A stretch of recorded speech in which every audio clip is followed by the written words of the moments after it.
Is the way we experience love in this modern age broken? And how do you live a fulfilling and happy relationship? And how do you deal with divorce? How do you find fulfillment in your work and in your life? And how do you build resilience to stay consistent through the adversities, the ebbs and flows, and challenges of life? So, in this podcast, I talk with Jane and we unpack all those things. So if you want to go on a journey, an honest and upfront experience of what it's like to do the fundamentals of what it means to be a human, then have a listen. Where were you born? Do I your was parents born. love you? I was born in North Devon, so southwest of England. Um, my parents did love me, yeah, and I think my dad still does. I talk to him every Friday. He's still going strong at 93. So Wow. yeah, living independently. So I've got a lot to live up to. And so he's always been a good dad. Yeah, I had a very, very lovely childhood growing up in sort of rural southwest England, near to beaches, surrounded by fields, village life. Everyone in the village knew each other, very social. Small primary school, great. Hmm. Loved it. What do you think is the cost of that rural life? Like, because it seems to make more sense. Humans are in communities, we're connecting, we're having fun. You're more connected to nature. You're probably eating better because you might be growing your own stuff. Yeah, yeah, yeah. I mean, my dad sort of had a huge veggie garden. He would feed half the village, when at certain points. I think that whole sort of sense of community is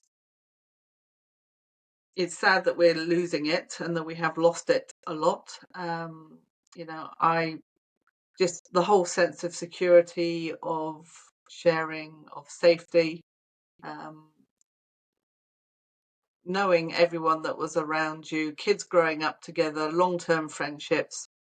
Uh, you know, the era that we're in now is very, very different to that. When I look at sort of my kids, grandkids, their communication, um, the ways that they keep in touch with their friends, etc. And obviously, it's things like Facebook and social technology are beneficial for people like me that have left, all your friends and family overseas, and it is a great means of keeping in touch, but it doesn't replace obviously the picking up the phone, the conversations, meeting people for a beer.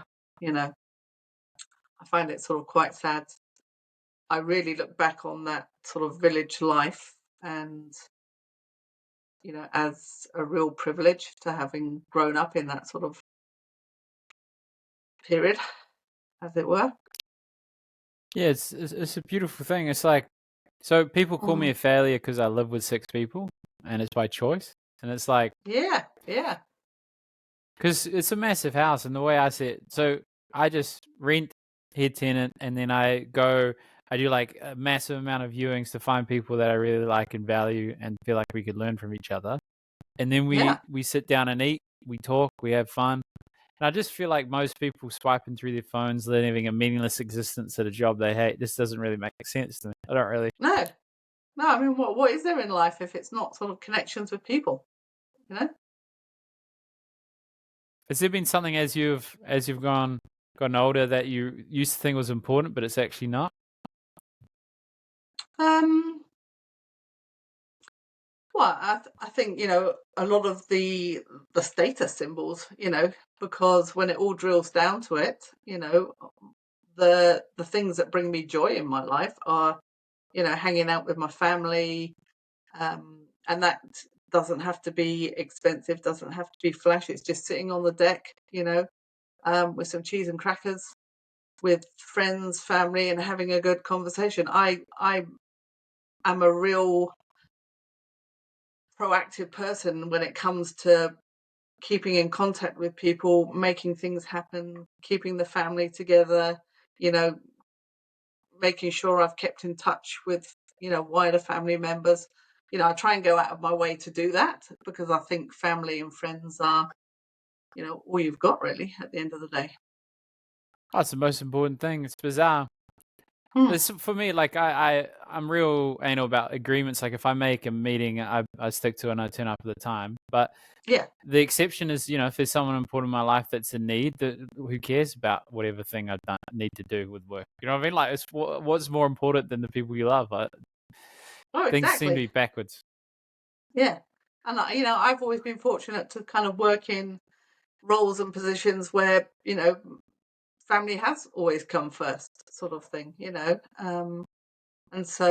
and we bring that into our business. We always sort of say, family comes first. If you've got an issue or something you need to attend to, then, all good, we'll cover, we'll make it work.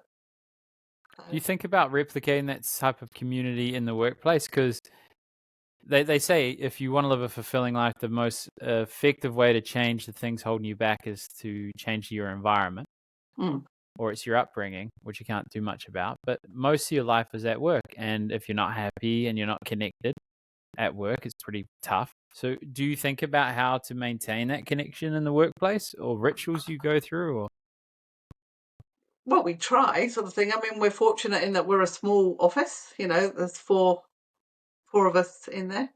And we very much cover each other's workload if something comes up. I mean, both Charlene and I are English, and so we've had aging overseas parents, and we've both had to take or suddenly be overseas for extended periods because it needed we needed to be there for family. And so 3 months out the office at a drop of a hat, we've made it work. um and with the other employees, we kind of say, if you need to go because your kids, need you or something else, then yeah, just go. We'll make it work. We'll cover. And it's all about sort of we know each other really well within the office, as you'd expect at that sort of size. We work closely together, but we know what's going on in each other's lives. We watch out for each other. We try and make it a family friendly environment. But we know each other pretty well as well. So yeah, I never really got this, conscriptive work thing. You got to be here at 9, finish at 5. You got to no, work this amount of thing. You got to beg me to let you go have holiday leaves, and you're only allowed this much. yeah.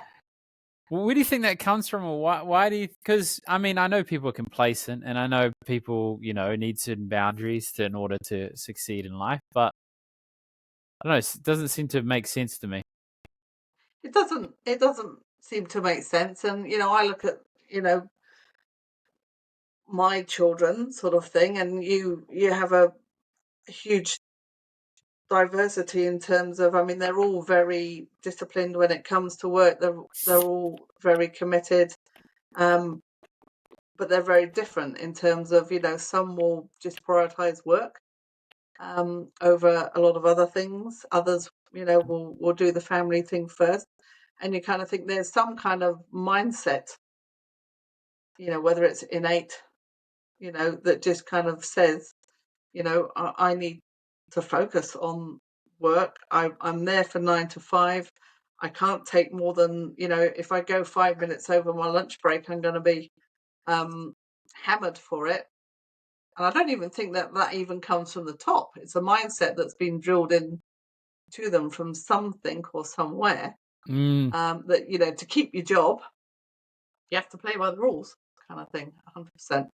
mm. And actually, and I kind of said to them, well, you need to push the boundaries. If you're a good employee, then most employers will, be happy to bring in the flexibility, you know, Yeah, it's wild. but they're I too think. scared often to push the boundary, and to upset the apple cart because they feel that the job security is, with the mortgage and everything else, is what is, the more important side of it. Do you find it easy to have those challenging conversations, or if not, what's helped you to communicate that? Where you're gonna have to talk to someone and tell them, hey, I'm not gonna do what you want. Yeah, I mean, I've always been happy to negotiate. So, when I was an employee, I had 3 sets of maternity leave. Life got more and more busy for me from a family perspective. And then so every time it would be a case of, actually, I need to renegotiate my contract, or my working hours, or my flexibility, my ability to work from home, whatever it might be. Um, and this is what I want, kind of thing. And, I would always say that I was a committed worker. I would get the job done, and my employers always saw that sort of thing. And so it was then a case of, okay, you do you, get the job done, in whatever way suits you best. And you end up with a much more rounded, happier employee, Makes sense. Do you? What is your take on this new generational viewpoint that career first, motherhood second, and um, be extreme independence and the inability to be vulnerable and connect and have a partnership, wanting to be this independent, career driven, take over the world sort of vibe at the expense of potential family in your 40s. What's your take on that for young women? I think you probably need all types of those people. You need the driven people. You need some people out the front doing the leadership. For the majority, I'd say, it's sad for the families. You look at the kids coming through, we'll never really know the kind of the damage or the benefit of that sort of thing, of that kind of approach to whether it's family life, parenting, and everything else. Maybe I'm just old school traditional. I look at my childhood where my mum was a stay-at-home mum. And so, we had that benefit. I wasn't a stay-at-home mum, but I was always there after school, sort of thing. So, I did the part-time 9 till 3 kind of thing so that I could work around school hours. I feel that I had the best of all worlds, and I love that. I know other people that sort of have had to put the career first, if that's how you want to put it, because to keep a roof over the head, some meals on the table, it's just reality. So, there is no right and wrong. Sometimes circumstances dictate it, and, that's not what people ideally would want. But, you just have to make the best of your own situation, with anything you do. In our world of financial planning, there's never, two situations that are different, that are the same. Everything's different. So whether it's circumstances, your own drive, motivation, you can't just kind of have a blanket approach and say that that's right or that's wrong. It's what works for you. Do you find like consistencies around trends with financial planning? So we would often ask people what's important about money and why, and it was like security, choice, and freedom was often how it's sort of formulated. But do you sort of they have a process to unpack to find what the true desire they want from working with you, and if so, do you see trends and consistencies of what people want? I think those things are still very much, the initial words that come out. It's all about security, peace of mind, knowing that they can retire at a certain age, etc.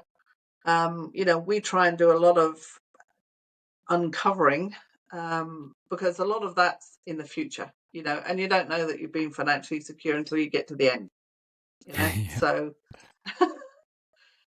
so how can you sort of, it's all about uncovering the steps to get there, and then finding out, what are the things that you're going to look back on life and say, damn it, I really wish that I'd done that. Or, my career's gone completely the wrong way to what I wanted. Is it really feasible for me to actually do, what I want to do? Or, travel's obviously a big thing, and bucket list type expenses and etc. But it's sort of saying, you have these big words in terms of security, retirement, peace of mind, but really, what does that actually mean? And we do try and have sort of some in-depth conversations and drill down through some, software that we're using that we're just sort of trialing, but just sort of saying, so how do these things, the things that you want to do, the activities, the experience you want to have, how do they align with any other values that you're talked about in terms of family? There's a huge pressure on families these days to feel that they're going to have to help their children at some point as well, into properties or whatever it might be. And, and trying to get that balance right and kind of say, well, actually, do you help your kids or do you make sure that your own financial security is there in place first? Because if your financial security falls over, you're going to be living with the kids. Is that an ideal situation? Well, no. Yeah, I mean, that's where I want to see financial planners going, is more the life coaching route, because Yeah, it's a commodity. Like, I mean, finance, I reckon maybe this is a simplification, but I think if you really wanted to, in 2 weeks, you could probably learn enough to achieve financial yeah, freedom. You yeah, understand wills, enduring powers of attorney, the right cover. You understand managed funds. You can recognize when a fund manager is not good, and then you just leave it the fuck alone for 10 years or whatever. Like, it's not like, the hard part is, hey, my money's gone down by 30%. I'm not going to freak out. I'm just going to sit yeah, here and watch yeah. it go up again. Yeah, exactly. So it's all about sort of behavior, isn't it? And kind of saying, don't stress about that side of it. You focus on, what you're doing, which is putting the money aside or paying down the debt or doing whatever, and just have faith in the actual plan of the financial plan to do its thing. But it's all about the soft decisions that come along the way. It's all about the fear, just sort of, what happens when the markets, like you say, shit themselves, not stressing, not panicking, not making major swings in choices, and just sort of saying, this is life, just carry on. You know? How do you mentally prepare people for that? Because I would almost try and scare people away from being a client. I'll be like, hey, this is what's going to happen. How are you going to react? We can't predict the future, but usually it can go down for 3 to 4 years, potentially at this rate, and over 7 to 10 years it goes up. How will you deal with that? Or how do I you deal know with that fear? it is really hard, and you try and sort of put numbers around it, and you sort of say to people, what, if your portfolio goes backwards 20%, how are you going to feel about that? And oh yeah, yeah, I'll be fine.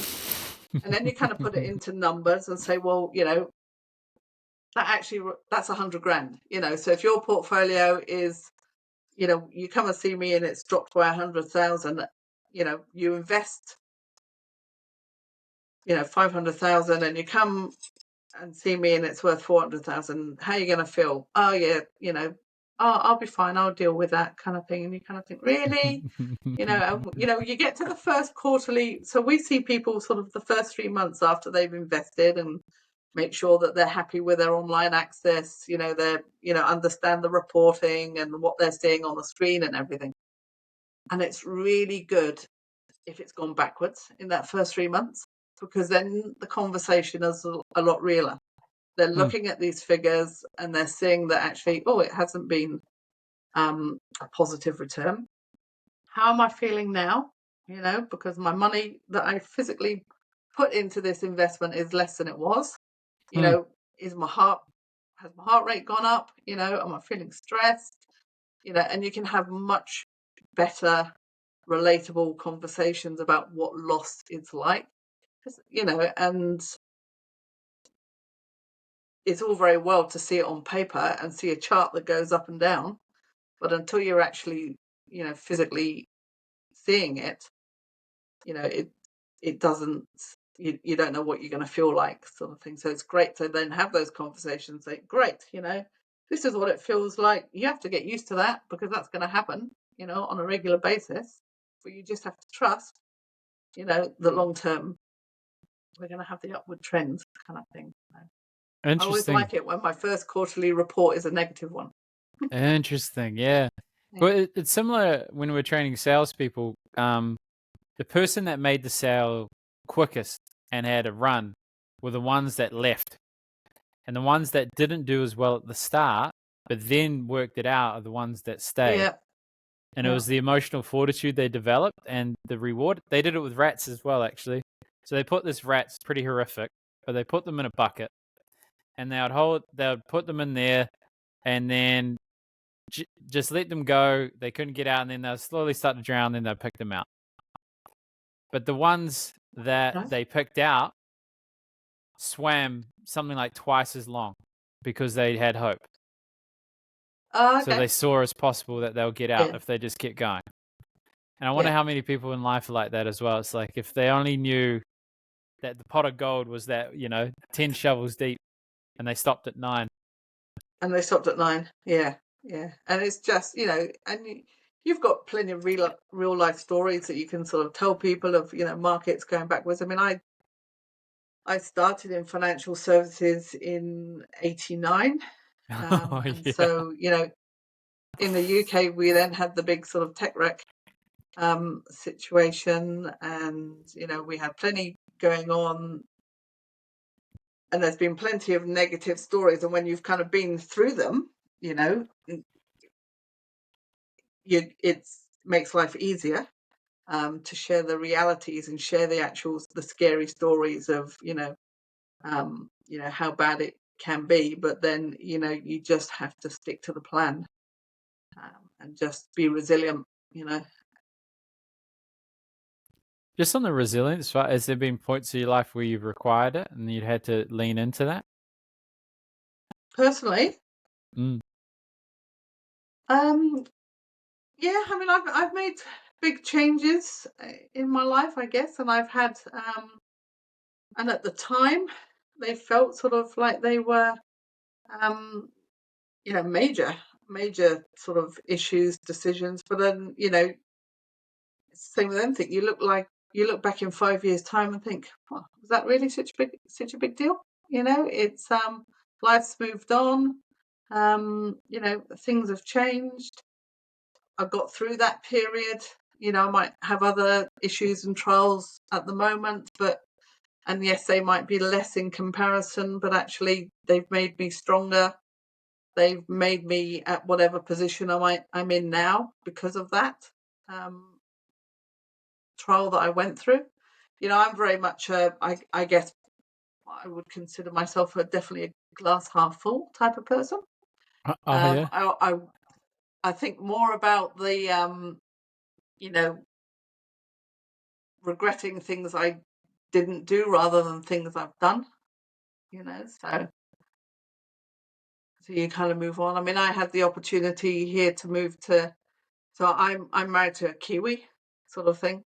He was living here at the time. We hadn't seen each other for sort of 4 years. And he kind of said, "Oh, why don't you come over here and give it a go?" kind of thing. And I was pretty happy in my life in the UK. Good job, village life, 3 kids, all going well, no reason to leave. Um, and it was kind of, well, if I don't do this, I'll always have the what if, you know. Um, so I kind of thought, well, I've got nothing to lose. I'll go. If I don't like it, I can come back. But for me, it had to be a lock, stock, and barrel. So it had to be sell the house. I had to come committed and make the decision. I couldn't be half-hearted and kind of keep a house back there so that if it didn't work, I could go back. Mm. That I had to make it sort of hard so to have the full commitment by making sure that for this period I was going to give it my all. If it didn't work out, obviously nothing's finite really. So Yeah, decisions, The yeah, yeah, I think that's I guess the part that's lacking in love these days for young people is commitment. It's almost as yeah. though it's like anxiety inducing. People think, I've got all this choice on Tinder or Bumble, I'm swiping away, and choice is the true Choices. reward. Yeah, But it's really not. Like they did a study with paintings where they had two groups. One was given a painting, they keep forever, One was giving a painting that they can change in 6 months. And you'd Yeah. think the one that has an option to change would choose the best one and they're happiest, but they're not. It's the ones that had no Yeah. other choice. So what is your perception of modern love and how we can, I guess, are we better? Are we worse? Or how do we find this person to fly halfway around the world for? Yeah, well, that's why, I find it obviously hard to relate to sort of how you look at someone's picture on a screen and think, oh yeah, that's a bit of me, I mean, obviously, yes, I can look at someone on the TV, and I watched Naked Attraction last night, and I looked at all of them and thought, oh God, I couldn't, I just couldn't do that, It's an interesting show, that one. Of all the comparisons, yeah. Go by Oh, feet. exactly. Yeah. Yeah. Yeah, exactly. So I think it's what we were saying at the beginning. It's all about the connection, isn't it? Sort of thing, and whether that's community connection, love connection, and I think it's getting harder and harder to find that, and because we don't have the community hubs where you sort of meet up with your mates and there's a mutual kind of thing, or there's a central pub or whatever, village pub like we used to have, sort of thing. But there's a lot of people that have found their true loves through your Tinders, your Bumbles, and everything else. But whether it's a harder route because there's no kind of initial mutual. I mean, who is really honest when they're putting up their profiles?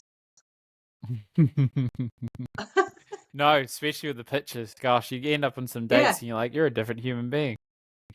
yeah, well, exactly, kind of thing. And even what you say, I mean, yes, I enjoy, but I enjoy hiking, kind of thing. Well, yeah, maybe once every 4 years, or I Yeah, have done, yeah. I have done a hike, kind of thing.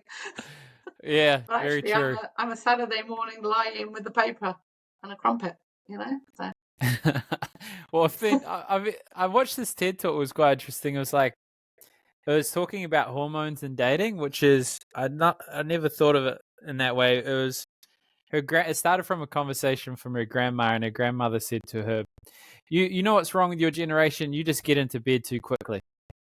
And then she's like, No, "I okay. wonder if I could prove this scientifically." So she did it with some type of animal. It's kind of like a rat, but not a rat. It's something because humans, it's quite tricky to do it. Yeah. And they found that oxytocin's produced, and that's a good indication of pairing. So when you're feeling good, oxytocin's made. And if you're producing testosterone and this other chemical, it's quite hard to produce oxytocin. It like blocks the receptors. So what happens with women is when they go home with a guy and they have a great experience, they start producing pairing chemicals like oxytocin. Whereas the guy, he actually produces testosterone, which blocks his oxytocin. So he's less likely to pair.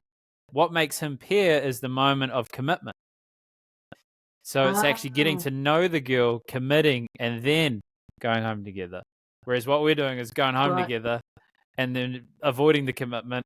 And then what do you think there's a problem with the way we were doing things now, or what's your thoughts on? Are we getting into bed too Uh, soon, like the grandma said? I would never judge anyone. I couldn't judge anyone for getting into bed too soon. That would be very hypocritical. But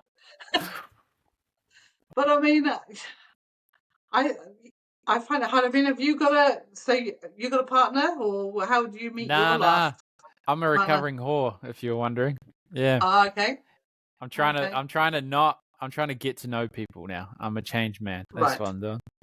yeah, yeah. Probably And shouldn't I use think that that's the W way, word. isn't it? Because if you're jumping into bed with people, or that is the connection kind of thing, it's if you want a relationship that's long term, and marriage, kids, the whole package, then you have to go beyond that sort of initial side of things, and just kind of, it's all, to me, it's all about the social the other connections, the conversations, the love, not just the physical.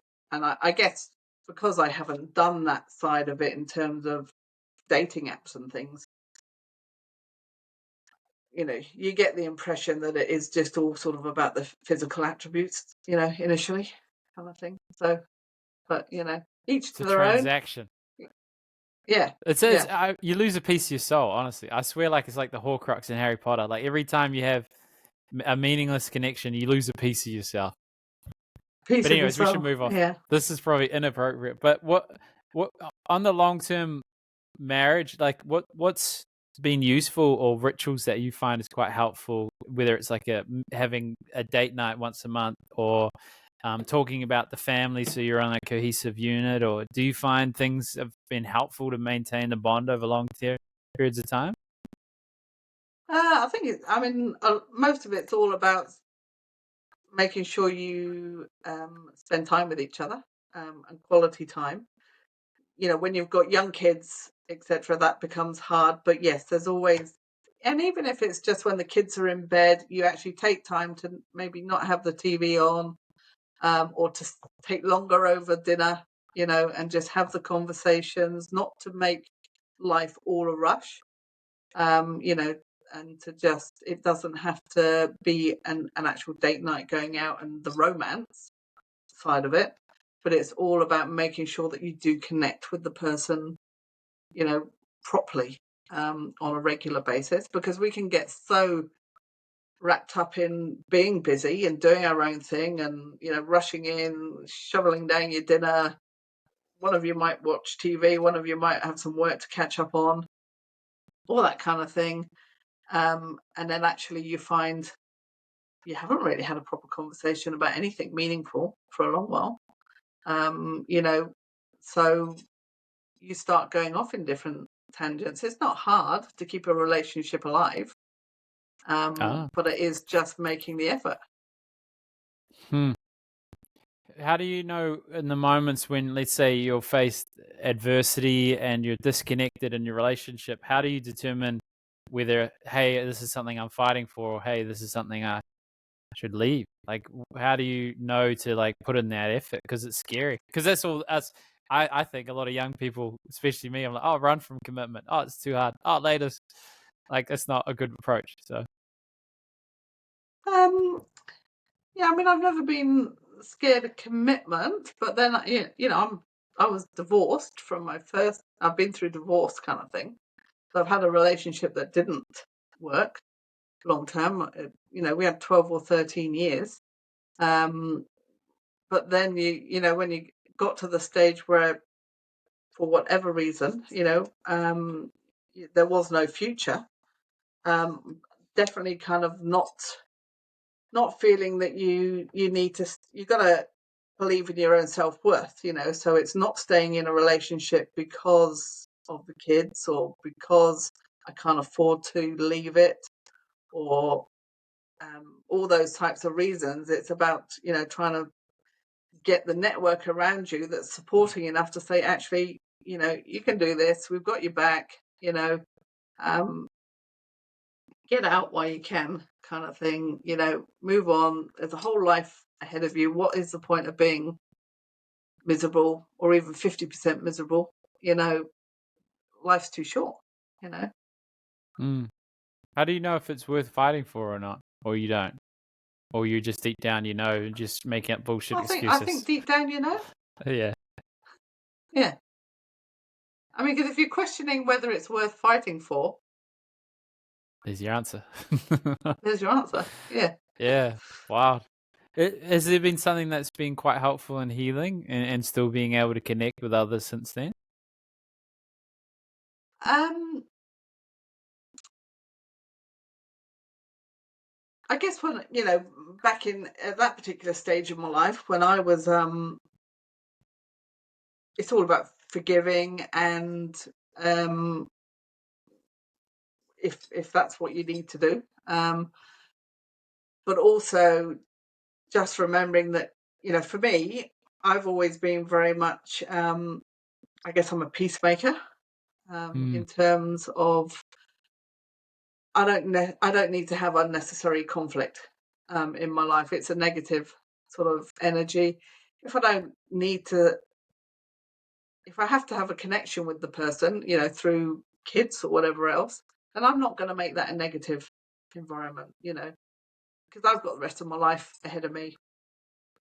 I will always kind of go out my way to, keep the relationships civil, keep them, easily comfortable, so that there's no stress or strains and things like that, for the people around us, friends. And I wouldn't ever expect friends to make a choice, between me and a partner that had split up or something like that, or I never did.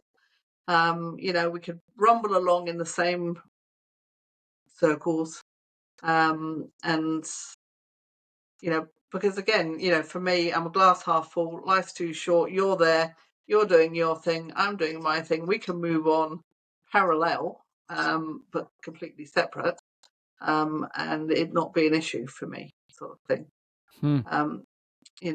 And that's that whole thing of, I guess, particularly when you're living in a small village community type thing. You can't afford to divide a village kind of thing. So Yeah. you have to rumble along. You think you talked about something important there. It's forgiveness. I think that's the most powerful thing I've ever learned is just because all blame is saying, hey, I give this person power over me. It's like, Yeah, hey, I'm going to think about them when they're not here. I'm going to be upset about it when they're not here. And yeah. forgiveness. What has helped you not be jaded and to forgive? I think it is very much that, you've got to put life in perspective. I'm a small, we're all grains of sand on this earth. We're all trying to do, I try and do things that are consciously good, I suppose. I'm not a I try and be positive for people around me. I try and be encouraging, supportive, and everything else. And really, you've got to look at, who's the person that actually gets the negative from being either unforgiving or resentful or all the rest of it. It's me. It would be me. It's my life that's actually the one that's going to be downhill, depressing, stressful. A relationship, a relationship breakdown. Yes, it has a huge impact, but it's a part of your life. It makes you into what It makes you stronger. Makes you perhaps more decisive on what you don't want in a person going forward. All those types of things. But you just have to look at it as something that's going to make you bigger and better going forward. And the same with most decisions in life. You're just trying to improve yourself. You've got a limited period, of life. Why wouldn't you try and make the most of it? There's no point looking backwards at things that have gone wrong. You learn from them, but you've got to go forward. Very true. I mean, the best thing about a breakup is the pain of existing is so painful you have no choice but to change. Like it Yeah, highlights yeah, everything in your life that's lacking. And yeah. if you do nothing, you're just going to be, hurting. So, might as well go, talk to people, hang out, try things I haven't, get wrecked, get humbled because you're already, Yeah. fragile. I can never imagine Oh, with family. exactly. Yeah. That'd Yeah. be horrific. And other people, you've got to put your, a relationship breakdown, put that into perspective, that someone that actually, loses the love of their life through an accident, cancer, there's perspective in life as well. And you kind of think, well, actually, we're still here. We made this life. We made this decision. We made this breakup. Move on. Other people have got it a whole. If I lost the love of my life, I don't know how that feels. I haven't been there. Can't relate.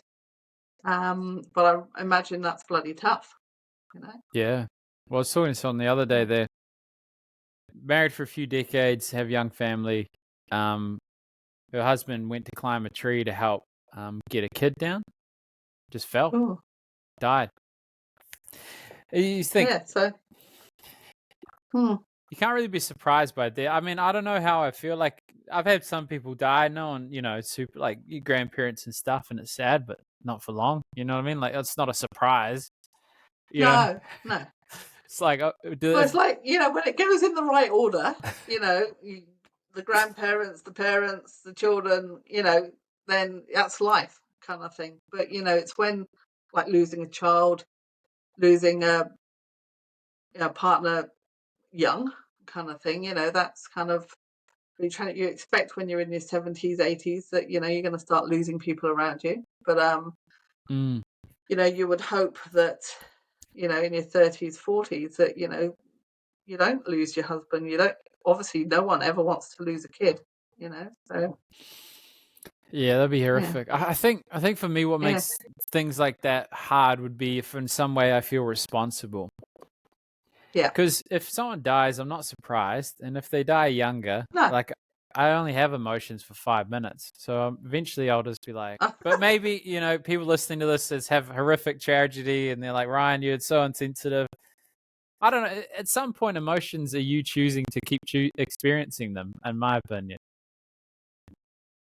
you can counter me. You can Sorry, what was strongly that? disagree because it's a very. I was just saying that. And this is locally recorded, so if there's a connection lapse, it automatically uploads. So don't worry about that. I was saying All I'm a right. bit savage with death because I don't. Eventually, the emotion ends, and then I'm just choosing to feel the emotion after a point. I'm ruminating on past Right. memories or past You. experiences, the hurt. I'm thinking about them again, so I'm feeling it again. And there'll be people Yeah. listening to this that'll be like insensitive. Uh, Oh, you're so insensitive. yeah. Yeah, you are, obviously. Yeah, so go on. You bail me up. But yeah, What's no, the I counter view? think I think that I mean I like I said, I haven't experienced really. I mean, I lost my mum, and that was a tough experience. But I mean, she was in her 80s. People don't live forever. I know that. That sort of thing. You've got to expect it. I haven't lost a sibling. I haven't lost a child. I've lost some close friends. Hmm. But and that was tough. And there were some really sort of hard periods. But it's just I guess it makes you make the most of your own life for a while. Yeah, I mean, you can't. Tragedy's going to touch you. Like it does. Yeah. Everyone you love will die. Something's horrific's going to happen. Yeah. Probably even just growing your business and no one understanding what it's like, and then they see you. You reach a certain level of success, and oh, it must have been easy. You're like, oh yeah, yeah, it was cruisy. Oh yeah. Yeah. Of course it Yeah, was. Yeah. piece of cake. Yeah. Do, Yeah. what's your Exactly. what's Yeah. what's your take on that though? Like tall poppy syndrome or whatever. I kind of like it because it means they have less competition because people are scared. But what's your thing about bringing people down or minimizing their success or saying, oh, it was different for you? What was your take on that? Ah. I don't think that I'm definitely not one to look at people and think you were handed that on a plate very often, because I know the reality, and that's the thing. I mean, when we set up G3 and we had sort of no money whatsoever coming in because we grew it organically, we had no clients from the get-go, and but we had staff that we had to pay, sort of thing. So it was pretty tough. I took on a second job. I did a night audit, so I was working 5 days a week in the office, and then I was doing 11 till 7 on a Friday and Saturday night. Doing a hotel night audit to put. We had 7 kids in our blended family. So we needed to put food on the table. They had school trips they needed to go on. We had to buy a uniform. And so I was knackered, and it was a really, and there was lots of actually, why did I do this? Because I could quite easily walk in and get another financial planning job, and have a regular salary. But I've, and so it's actually having the commitment and I guess the confidence that it's going to turn a corner. Hmm. And, and it did, and it did, thank God. But it was tough. And, you look at a lot of these businesses and, yes, some people make it look very easy, but you don't know what's gone on. Nobody really talks about the shit times when they are successful, No. Because they don't want people to sort of know that they were actually, in that situation. Oh, it's wild. It's wild. So, like, how unsuccessful people's perceived success really is. When you Yeah, actually yeah, when you actually sit down, because I did a challenge. I think I talked to 100 people in a month or whatever. I can't remember. It was like 25 people a week. Maybe it was 200. And I was just asking them real stuff. How you going? They're like, oh, absolutely butchered. My wife's left me. Someone's got cancer. Oh, my business, we're making $1 million a year, but I'm only making 30 grand. And you look at their yeah. Instagram posts Yeah, and they're well, that's living it. like, Yeah. Well, it's like, you see, families that, they're driving the flashiest car, they've got the big flash house sort of thing. They might be in their 40s in Auckland and they look like they're living the dream with everything, but there's very little margin, and it's all debt. It's the stress of the mortgage payments, the car repayments. It's all image. And you just kind of think, is it really worth it? You know, other, have the cheaper house, have the second-hand car, and have the life, you know. preach. Well, thank you. Thank you for coming on.